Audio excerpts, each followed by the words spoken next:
Hello everyone, आज हम videos के माध्यम से ये मासिक राशिफल पर चर्चा करने वाले हैं। और राशि के इस रेंज में जो राशि है ये कैप्रिकॉर्न यानी मकर राशि। हाँ, जो लोग मकर राशि के हैं उनके लिए ये महीना, मई का महीना किस प्रकार से इफेक्ट डालेगा, इन चीज़ों को जानेंगे। साथ में जनपत्री भी होगी जिसके थ्रू आप इजीली समझ सकते हैं, स्वतः जान जाएंगे।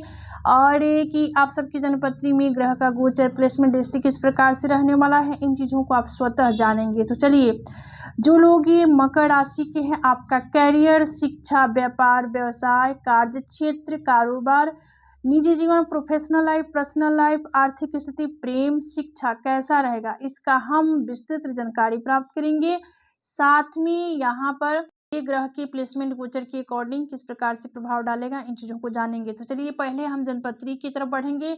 और ये जनपत्री जो है ये आपके लिए है, यानी जो लोग कैप्रिकॉर्न यानी मकर राशि के हैं। तो देखिए, आपके ये थर्ड हाउस में शुक्र, बुध, शनि, राहु का भ्रमण संचरण चल रहा है। वही सूर्य जो है आपके चतुर्थ भाव में है, और ये गुरु आपके पंचम भाव में है, मंगल आपके सप्तम भाव में, केतु आपके भाग्य भाव में है। तो कुछ इस प्रकार से ग्रह का भ्रमण संचरण है। अब चलिए इनके दृष्टि विचार कर लेते हैं।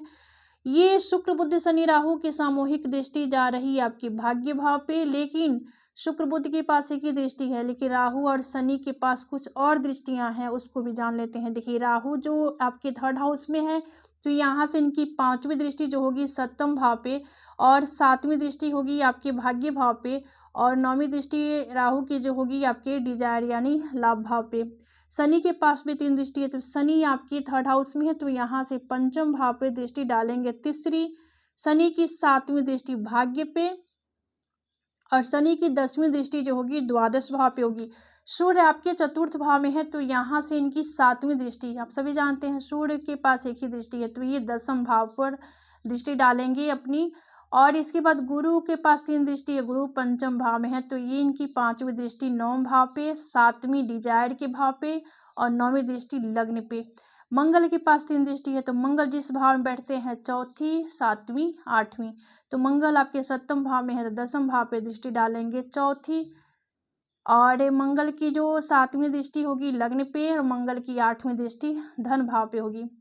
इसके बाद केतु को भी गुरु दृष्टि प्राप्त है, केतु आपकी भाग्य भाव में है, तो इनकी पांचवी दृष्टि जाएगी लग्न पे, केतु की सातवीं दृष्टि थर्ड हाउस पे, और केतु की जो नौवीं दृष्टि है आपकी पंचम भाव पे है। तो कुछ इस प्रकार से ग्रह का भ्रमण, संचरण और दृष्टि रहने वाला है। चलिए हम प्रभाव की तरफ बढ़ेंगे। मई के महीने में मकर राशि वालों को अपने प्रयास की और सफलता, धन लाभ की उम्मीद की जा सकती है। इस दौरान आप धन लेन देन से सावधानी बरतें, और इस महीने धन लाभ की अच्छी संभावना है। आपकी आर्थिक स्थिति काफी बेहतर हो सकता है। कैरियर के मामला में देखा जाए तो नौकरी पेशा लोगों के लिए यह महीना अच्छे नतीजे लेकर आ सकता है, और उन्हें सफलता मिल सकती है। सहकर्मी आपका पूरा पूरा सहयोग करेंगे।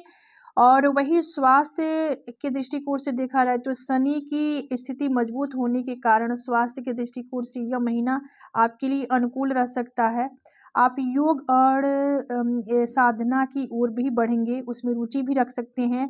आपका फ्रेंडशिप में बढ़ोतरी होने वाली है। वही वैवाहिक और पारिवारिक जीवन में देखा जाए तो पारिवारिक जीवन में सुख का वातावरण रहेगा, जिससे आप प्रसन्न रहेंगे। धन लेन देन में सावधानी बरतें, और किसी भी प्रकार का नियम का उल्लंघन न करें, और क्रोध पर नियंत्रण रखिए, खासकर महीने की शुरुआती में।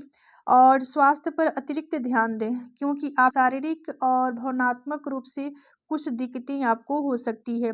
अपनी वाणी पर नियंत्रण रखें, और क्योंकि आपकी वाणी से ही काम बनेंगे और बिगड़ेंगे, तो वाणी पे विशेष करके फोकस रखने की जरूरत होगी। काम और व्यक्तिगत जीवन में संतुलन बनाकर रखें। तो देखिए, अगर आप मकर राशि के हैं तो आप ये फिजिकली जो वर्क होता है उसमें आप की रुचि कम होगी, और स्मार्ट वर्क में आप काफ़ी रमेंगे और उसमें रुचि भी रखेंगे। तो कुछ इस प्रकार से प्रभाव होगा। अब चलिए, उपाय के तौर पर यहाँ पर हनुमान चालीसा का पाठ करें, और ये उपाय के तौर पर शनि का बीज मंत्र का जाप करें, और हनुमान चालीसा का पाठ करें। क्योंकि आपके लग्नेश जो है ये शनि है, शनि की राशि है, तो ये छोटे छोटे उपाय करेंगे तो ये माह जो होगा, मई का महीना आपके लिए काफ़ी बेहतरीन साबित होगा। तो ये था मासिक राशिफल पे चर्चा। तो आज का विषय यही समाप्त होता है। मिलते हैं अगली वीडियो में एक नए विषय वस्तु के साथ। तब तक के लिए धन्यवाद। राधे राधे। हर हर महादेव।